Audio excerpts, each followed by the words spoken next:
Howdy y'all, Christi here with Little Salty Homesteader. Welcome back to my YouTube channel. I am so happy that you are all here on this beautiful, warm June day. I am back for another weekly garden update. So let's go see what's starting to fizzle out and what is really starting to take off. As usual, we are starting over here in the tomato patch. Overall, things are looking pretty good, but we are starting to face quite a few issues. So let's go ahead and walk and talk and take a look at what is going on. So over here in this bed, this is where my cherry-sized tomatoes are at, and tomatillos and eggplant. There was quite a large nasturtium right here, but it was really starting to succumb to the heat, so I pulled it yesterday and I trimmed this marigold back because the wind had knocked it so far forward that I wasn't able to get through the aisle, which, as you can see, is kind of a problem all the way down. One of the issues that I am facing in this bed, for the most part, is spider mites. So you can see the damage that they've done to this evil olive here. So what they'll do is they will attach themselves to the back of the leaves and they will suck all of the chlorophyll out of the leaves until they just dry up like this and die. There was also a hornworm over here, so you can see where it ate some of the foliage. I caught it yesterday, I think, and I was able to remove it from the plants before it did too much other damage. For the most part, these plants are still producing, and the two cherry tomato plants at the end are pretty healthy. So really the only ones that are super duper affected by the spider mites are the roselle and this evil olive. What I am trying to do to treat them is spray them with high pressure water every day, or the days that I remember. It has not been raining non-stop. It's been probably over a little bit over a week since we got, like really good heavy rain. We got half an inch of rain yesterday, but it happened very quickly. I didn't even know that it rained until I came out and saw it. Everything was kind of wet. Since it's not raining, I need to be really diligent about spraying everything, the tops and the bottoms of all of the leaves. So you can see there, those are the spider mites, those little tiny things right there. I need to come out and spray with the water hose very diligently, tops and bottoms of the leaves every day until they drown and or move on. There are also praying mantises throughout the entire garden. There's one in this bed for sure because I saw it on the basil. Oh, you can see it there. Let me see if I can zoom in a little bit. There he is. Where's she? Right there. And there's another one that was on my arm yesterday that lives somewhere in the tomatoes. So I do have praying mantises out here that are helping with some of the pest issues. I also have garden spiders. I did see a wheel bug the other day, and that was a huge wheel bug. I've never seen one so big. So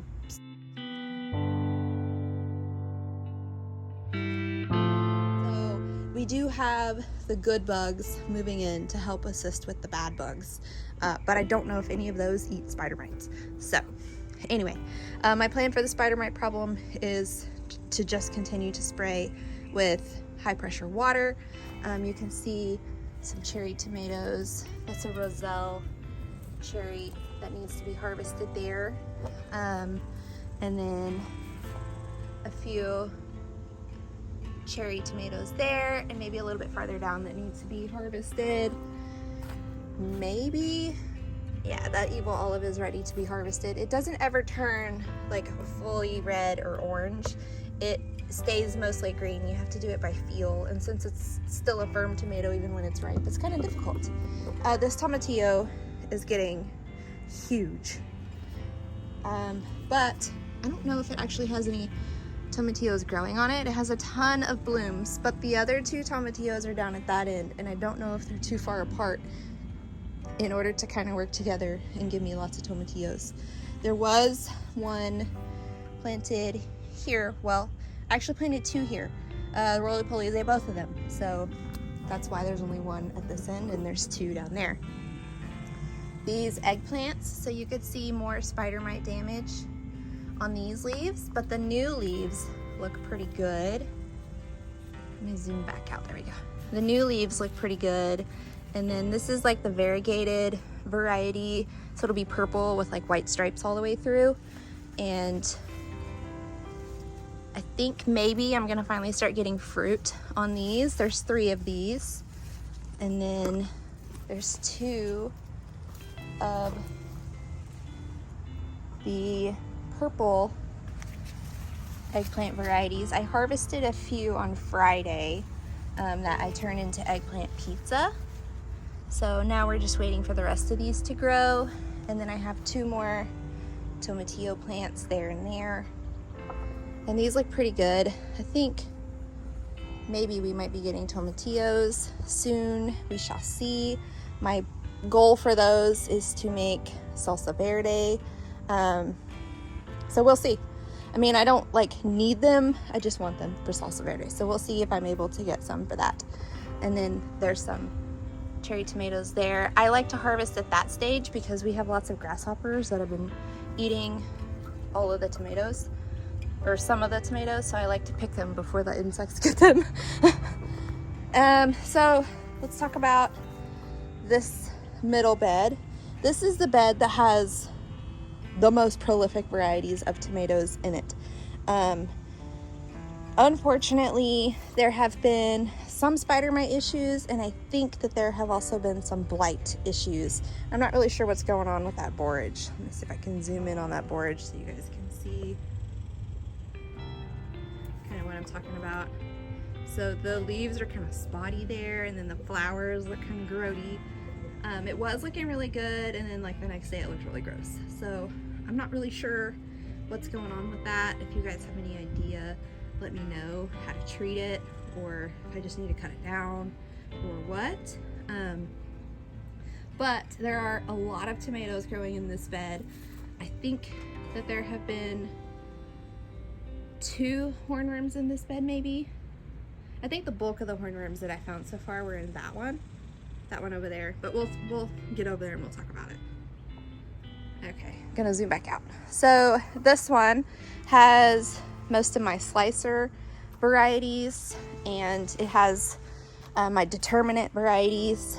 My 2 determinate varieties are Roma here, and then Marglobe there, and then we have like San Marzano, and we have Super Sioux, which is this one, and then we have Porter and Arkansas Traveler and Creole, Louisiana Pink, and then we have the Woolly Cake here, right here. Lots of tomatoes on here, and I think there may have been a hornworm because something nibbled on that, and that's like more than grasshopper nibbling, so that's like worms that burrowed in. And we have some cow peas that are starting to take shape, and this is the Black Beauty tomato. Some blooms, no set fruit yet. The high today is 89, so hopefully it hasn't been too hot for any fruit to set on that yet. Just trying to kind of walk through. You can kind of see there are some tomatoes that I can come through and harvest later today, like this one. That is like a perfect specimen of a tomato right there. And this one. And that one. Kind of move myself out of the view there. So I have a few that I can harvest later this afternoon, but there's still a ton that are growing. I can harvest this one because it's blushed at this point. And I'm not entirely sure what that plant is. It was supposed to be Black Beauty, but clearly, I mean, obviously it's not. But it has been pretty prolific, and I've harvested quite a few tomatoes from it. I think it might be Arkansas Traveler. Seems to be around the same size as the other Arkansas Traveler tomatoes. I have no idea, to be quite honest. And then this bed is all of the super large tomato varieties. And then my Rebel Starfighter Prime is right here and right here. These plants are just not super healthy at all. They have had spider mites like crazy. I have pruned a ton off. And then these tomatoes, this one has a bit of sun scald on it and it's starting to ripen. I thought they were gonna get bigger, but I think that's gonna be the size of these because the ones on this plant are bigger, but you can see like there's barely any foliage. So once I harvest these tomatoes, I'm just going to cut them down. I don't think I'm going to be able to get them to last until fall to get, you know, like a cooler temperature run of tomatoes. So I'm not even going to mess with it. I'm just gonna start cutting down the sick stuff and getting it ready for fall and winter gardening. I did cut down the Sart Reloy tomato plants yesterday. I have harvested all of the fruits off of them already. It's starting to get too hot for them to set more. Spider mites were just taking over, so I cut them down yesterday. This is Thorburns terracotta. I will harvest this today. Once has a new one growing here, so this one may continue to put out tomatoes. I'm not counting on these super large varieties to be very prolific, but this is another Thorburns terracotta. This one is also a Thorburns terracotta. And then I cut down one Italian heirloom yesterday, and I have one more here.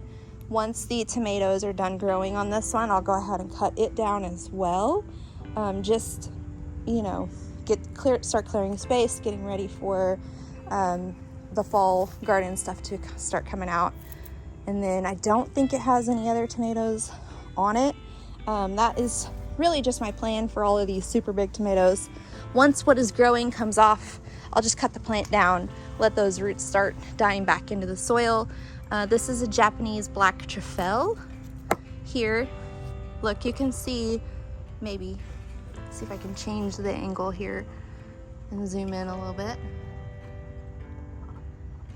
You can see the spider mite webbing there. So just really taking over here. These are actually giant Syrian. This is my baby got back tomato. That's what I named it. See if I can clear that up for you guys. I really need a third hand.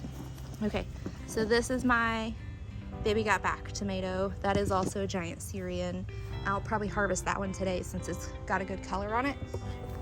And then this one is part of the giant crimson plant. This one is a drusba. This is another giant crimson there, and I did cut down the Texas star yesterday, so that's what you see here dying back is the Texas star. I just didn't feel like untangling it from all the twine.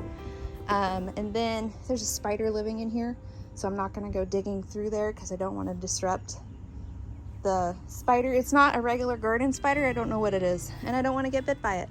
So we're just going to leave that alone. That's Costoluto Genovese tomatoes, though. These really fluted ones here. That one, it's Costoluto Genovese. And then we have Black from Tula here, still just growing along. And then it has a new one, so I don't know. Leave these until the plant doesn't want to give any more fruit and what is on there ripens, and then cut them down, get ready for fall planting. This is pineapple sage. It was flowering, but now I don't see. Maybe the grasshoppers ate it because it tastes like pineapple. How rude. How rude of the grasshoppers, not how rude of the plants. I'm happy the plant tastes like pineapples. Okay, so let me step back here. This is, let's see, along the front of both raised beds is sweet peppers, and then there's cucumbers vining out here, and then along the back of both beds is okra. And then there's various little buddy plants planted all throughout the middles and then in between plants and such. So we have dragon tongue beans, we have marigolds, we have calendula, obviously basil. This bed has stevia and it's just growing so well. I need to learn how to use it so I can start harvesting it. And then we have borage. Now this borage plant is relatively healthy. It was encroaching upon this pepper space, that's why I kind of kicked it back there. This nasturtium here is vining in both the front and the back of the bed, but you can see where it's just starting to kind of fizzle out from the hot temperatures. So I'm going to remove that this week. That's going to give some more airflow to this basil, this Persian basil, and it should start growing a little bit better. And then I'm going to be putting some heat tolerant zinnias. Profusion is the variety that's going here. They're kind of a dwarf variety, so they won't take over the whole bed. This that is flowering here, all of this that's flowering is actually white icicle radish. The reason why it is still here is because at this stage it has more pest repellent properties for the squash bugs and the cucumber beetles than it does whenever it is, just still the radish form. So, and then I'll be able to collect seeds from all of these little things that turn into seed pods. So pretty exciting. But back to the sweet peppers. You can see the banana peppers are just really going bananas right now. And there's a grasshopper, rude. Lots of sweet bananas. The bell peppers are doing really well. I have several bell peppers. I harvested one yesterday for Kung Pao chicken. There's just bell peppers all the way through. And then this one has a little one right there. So as we transition into the super hot summer months, the okra thrives in the heat. So as it grows taller, it's going to provide a little bit of shade for the stuff that's in the front of the bed and kind of give it a little bit of heat protection. Now, once the sun is farther over in the sky, then that sun protection is not existent, but at least it'll get a little bit until the shadow from the house starts casting towards, or the shade from this tree starts casting towards. So kind of working from a few different angles to get a little bit of shade onto the middle and front of these beds to keep them from just getting too heat exhausted. And then here, this was supposed to be a zucchini patch, but mostly it is a nasturtium patch. There are 2 zucchini plants that are growing. I don't have like a spider web or something on me. This is just typical Black Beauty zucchini, your run-of-the-mill. I'm just checking it for squash bug eggs and or squash vine borer eggs. Looks to be relatively okay right now. I think the nasturtium and the radish are kind of helping with that prevention. It has only been blooming with male flowers, so I'm just letting it continue to grow. Eventually it will give female flowers, and then hopefully we start to see some zucchini. This isn't something that fizzles out in the heat. This is something that fizzles out whenever the pest pressure gets too bad. So as long as I can stay on top of managing the squash bugs and the squash vine borers, I should be able to get zucchini throughout the whole summer. This one is a yellow patty pan squash, the smaller one right here. And let me just check it really quickly. Okay, no squash bug eggs or anything. I have seen a couple of squash bugs, but nothing too drastic, and they weren't over here. They were over there, so maybe they won't find their way over here. I don't know.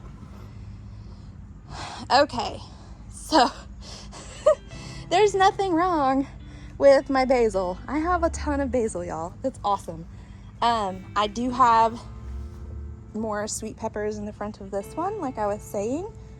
And I do believe that these are going to turn out to be the mulatto isleno peppers. They just weren't as like poblano-like as I expected them to be. That one looks like it had a nibble taken out of it, so I'll go ahead and take that. But you can see how it is ripening to a brown, because it's supposed to be like a brown poblano type. And then there's more over here hanging out with some ants. Gross. Like this one. Like this one. So cool. And you can see where okra is blooming. I harvested 5 pods yesterday. There are a bunch of baby pods out here. That's kind of how it starts. It starts out slow, but then as summer progresses and it gets hotter, then the plants just really take off, and you're swimming in okra before you know it, which I don't mind at all. I love it. So I'm gonna hang on to these peppers so that I can show you. We got dragon tongue, bush beans here. Let's see, there's a few I need to come out and harvest. And then, oh, sorry, over here on this bed, going backwards in time for just a moment. Over here on this bed, we do have more cucumber right there. And then on this one, this vine, is it this vine? I think they both actually have baby cucumbers. So we have a baby cucumber here, and then we have baby cucumber there. So what I'm experimenting with this year is actually fermenting the banana peppers. I have a jar in the pantry right now fermenting. So I think I'm going to attempt to ferment a jar of pickles with the cucumbers, because I have several inside that are just waiting on me to do something with. And then I think that one will be ready in the next day or so. So I should have enough to ferment a quart of pickles, just to see what I think of that compared to water bath canning. And I think that was a squash bug on this. Well, it's in the grass now. Anyway, water bath canning. Oh yeah, fermenting to see how I like that compared to water bath canning. The benefits of fermenting is you do get probiotics, which is great for your gut health.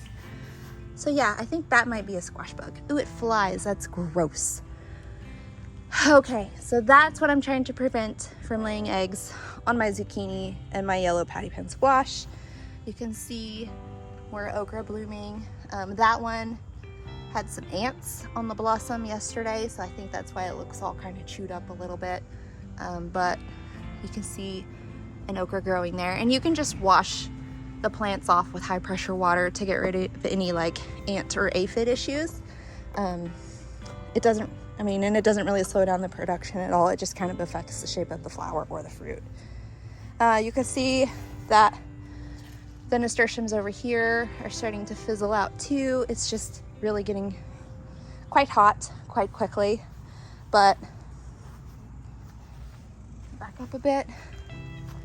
Everything else is looking pretty good. It's funny that the basil is the largest thing in this raised bed. That's just hilarious to me. I think that's just a Genovese variety. I don't think it's anything, too crazy. This blue spice basil back here. I was back here yesterday harvesting okra, and all I could smell was this basil because I accidentally brushed up against it. And it was just so beautiful. That fragrance. I just wanted to bring my husband out here and be like, smell this. But I didn't. He was resting after a really hard day, so I just let him rest. This one also has those white icicle radishes, but they have not bolted yet, which is really interesting. I wonder if maybe this bed gets a little bit more shade than that one. That's something that I'll have to keep an eye on. Moving over here, sunflowers. I still need to cut those down. I have not yet. Last week was an incredibly busy work week for me. This week is also really busy. I know, really lame excuses. So I just need to get out here and do it. But you can see some of these are starting to form They're flower heads, so we'll have some more blooms soon. And then one of those looks like it got incredibly damaged by something, but it's still green, so I don't know. Maybe I'll just leave it. No idea. And then the flower bed, it has a ton of flowers blooming right now, which is really lovely. These snapdragons are still just kicking all the flower butt because they just are nonstop. I need to come out here and prune again to encourage more.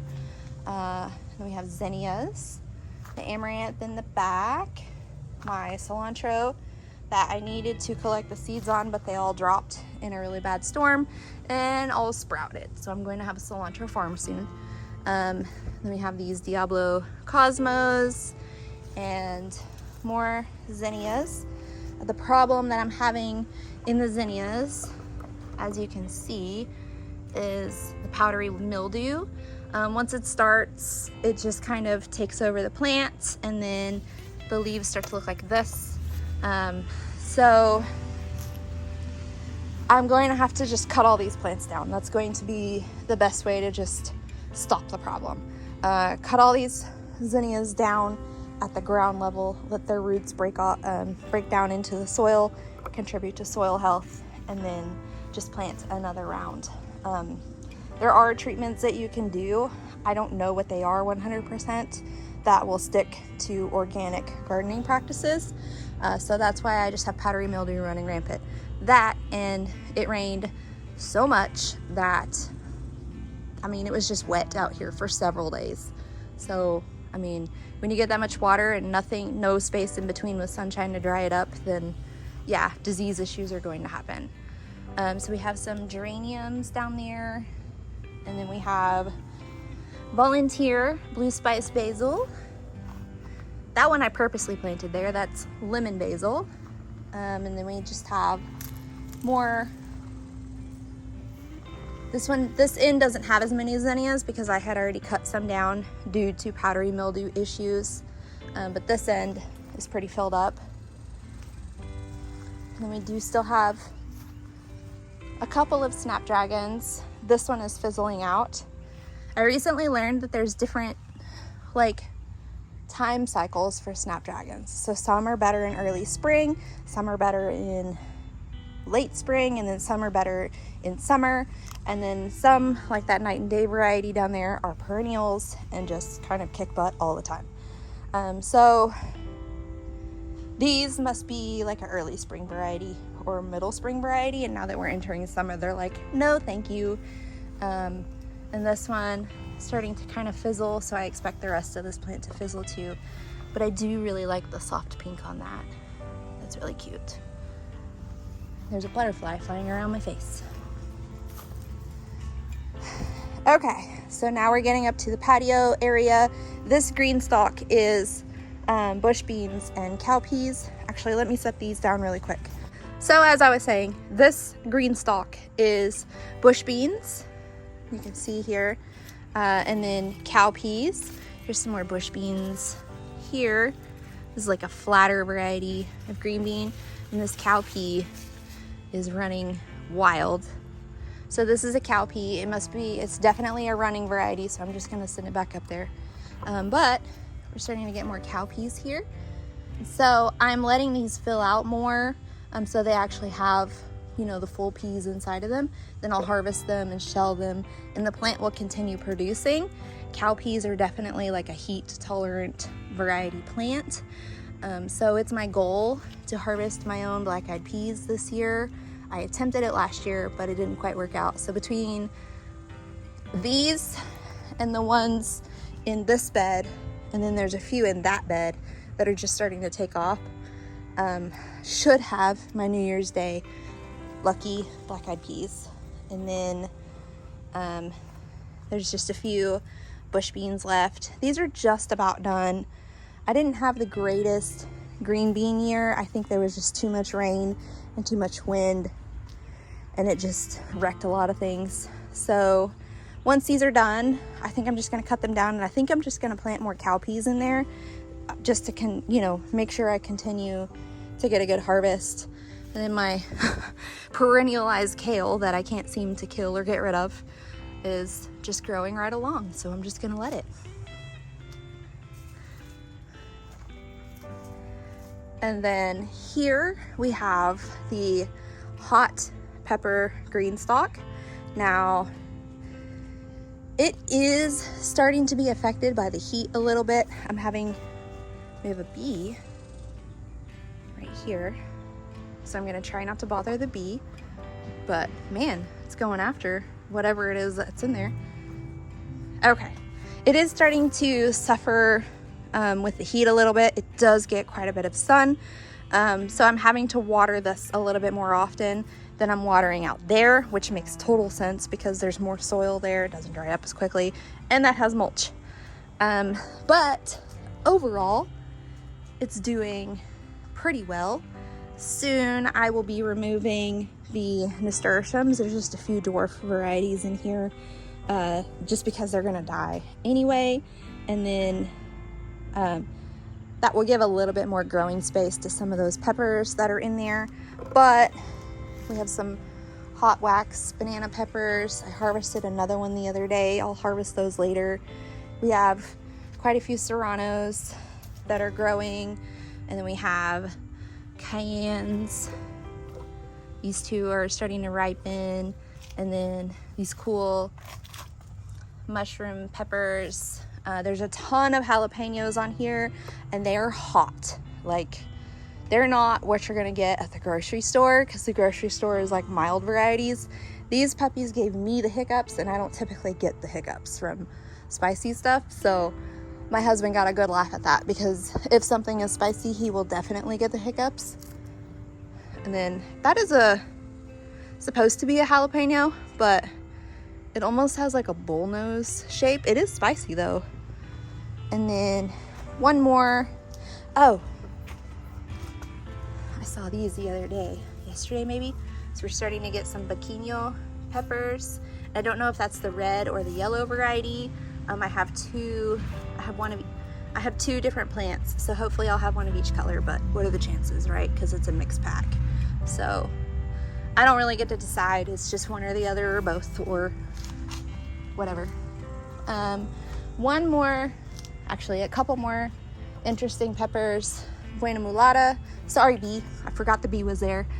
Almost lost my life. No, I'm not allergic, but still, I don't want to anger the bees. Buena mulata, that purple cayenne type. Right there. We have been harvesting and eating those fresh. We don't usually let them ripen. My husband just adores them, so we keep them pretty picked off the plants. And then we have Sugar Rush Peach here and there. If you guys are able to see, quite a few on there. We really love these two. They actually do have almost a peachy flavor, not just a peach color whenever they're ripe. And then we have this rattlesnake pepper here. And I think that's gonna get about 12 inches before it starts ripening, but it's supposed to be pretty dang spicy. So I'm excited to see. I'm excited to taste it.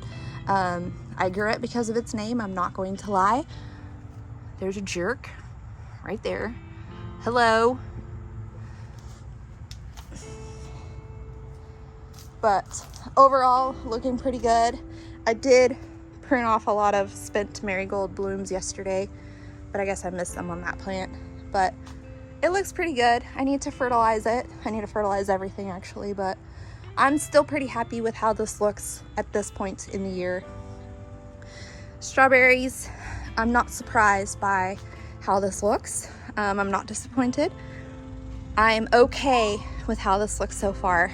I knew coming into this, planting this late, because this was planted the endish of May, that we weren't gonna get strawberries from it this year. This was planted completely with bare roots that look like this when they came in. Some of them have developed leaves, which is great. But for the most part, it is mostly still just bare roots. That's all right. I'm okay with that. If they don't come back next year, then I will address that problem then. For now, I'm fine with this. I wanted to get the ones that were going to do their thing nice and established before the winter time, and then, you know, go from there next spring whenever the strawberries come back to life and start making fruit. The lime tree definitely has 3 limes that are coming to fruition. It is still in its original wooden bucket. I have not moved it to the big container yet. Sorry, didn't mean to bump you. Simply because I wanted to get these limes to maturity first. Once they are to maturity, then I will transplant it into here, and then I will get a lemon tree to go in this bucket, and I'll just continue that cycle until I have all of the citrus trees that I want.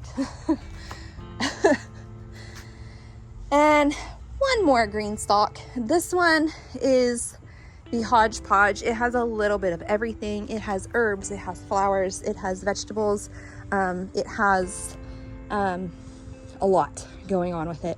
So obviously we have some happy mint that I need to come harvest, and maybe I'll make some mint tea with it, because I do think that we're out of mint tea. So turn that. Oh, it smells really nice. Oh my goodness, I just ran my hands across it. I'll turn that into mint tea. And then this guy has a cucumber on it, and these little dwarf okras, you can see, are going to be blooming soon. Chamomile is still chamomiling, although it is starting to fizzle out. I've been harvesting those flowers daily. I have not harvested them yet today, which I need to, but I harvest the flowers daily, and I have quite a dehydrator tray going of them. I'm not using the dehydrator, I'm just setting them on the tray to air dry, and then I will put them all in a jar for consumption for tea after that. And then obviously the thyme it's got quite a hairdo. It looks like my hair on a humid day. But this side has the hot and super hot varieties of peppers. I chose this side simply because it gets more shade than the other side. As the sun kind of moves, then it's in shade the rest of the day. And I know that peppers will survive over here because I have grown peppers on this side before with success. So we have Aleppo pepper, and there's one that's actually growing, and I'm planning on making something soon that requires Aleppo pepper, so that is good. Then we have habanero, Carolina Reaper. I don't think that one did set fruit, but there's one that's blooming. Regular habanero. That is a lemon habanero, and then another regular habanero, and then this cucumber that looks really deformed. That's one good thing about canning, is you can cut off the deformities and no one will ever know, right? Everybody thinks you grow perfect vegetables, but you don't have to tell them. I won't tell them. But that is this green stalk. It is doing really well. It is just chugging along. I'm pretty happy with it so far. We'll see how much okra we get off of it. That is the true test. That was why I planted the dwarf okra in it, because I wanted to see if this green stalk that gets blasted with more sun than any other green stalk would be just as productive, because that one gets a decentish amount of shade. This one gets a good amount of sun, but it does get some shade as well from this tree and then this roof. This one does not get like afternoon shade until maybe 7:30 p.m. in the height of summer, so it just gets blasted. It'll be really interesting to see what happens with those basils once they're getting blasted with sun. But that is the view of most of the garden. It's still green and leafy in June in North Texas, so pretty pleased. Just one more thing to show you guys. So these are all flowers that I started 2 days ago. It is Wednesday when I'm filming this. I started this on Monday around 11 a.m. I would say, and you can see We already have many varieties of zinnias that have sprouted. I need to add some water to these. We have many varieties of zinnias that have sprouted. And then down here, we have, try to get out of the shot there. We have cosmos that have sprouted. And then I think there was a marigold that has sprouted. So 2 days and things are sprouting. That's pretty incredible.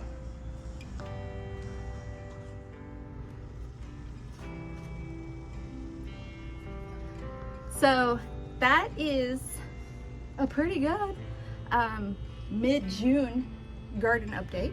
Things are much greener than they typically are around this time of year. Things are much healthier and more lush than they typically are this time of year. So it's really exciting to see that things are still just alive and kicking. And I'm really excited to turn all of these tomatoes into pizza sauce and salsa and some just canned diced tomatoes. I'm really excited to turn all of these peppers into different things. I'm really excited about the cowpeas, the okra, basically everything that's growing. I'm kind of excited about it. But I have been putting thought into next spring/summer's garden already due to issues that I've been having with this green stalk and due to issues that I've been having with the tomatoes. I have been considering, your screen keeps going dark there. So I'm thinking about switching to hybrid varieties of tomatoes instead of putting so much focus on heirlooms.